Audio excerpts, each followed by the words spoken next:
Em meados do século XIX, um cara chamado Charles Babbage projetou uma máquina que é a base dos computadores atuais. Vamos entender por quê.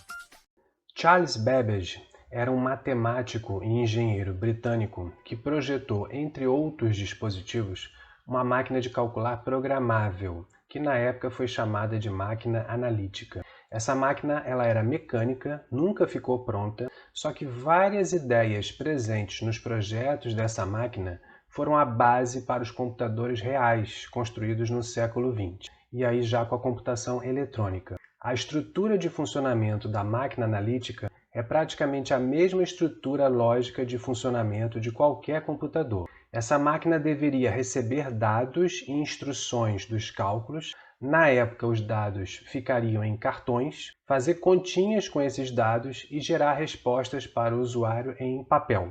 No século XIX, o Charles Babbage fazia uma comparação com o funcionamento de um moinho. Um moinho pega os grãos de trigo, por exemplo, e ele moe esses grãos para gerar a farinha pronta.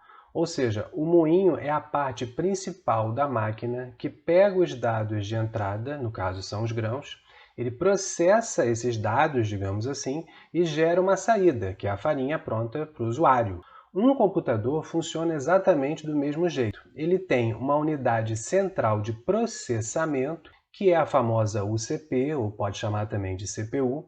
Ela recebe dados de um dispositivo de entrada, no caso os dados são letras, são códigos, são números, e ela gera saídas, que são os resultados dos cálculos, fotografias processadas, músicas, textos já formatados, etc. Não é à toa que a gente usa muito na informática a expressão armazenar dados. Armazenar vem de armazém, que é o local perto do moinho para estocar os grãos. O armazém é como se fosse, hoje em dia, a memória dos computadores. Gostou da historinha? Dá uma curtida no vídeo, se inscreve no canal. Um abraço!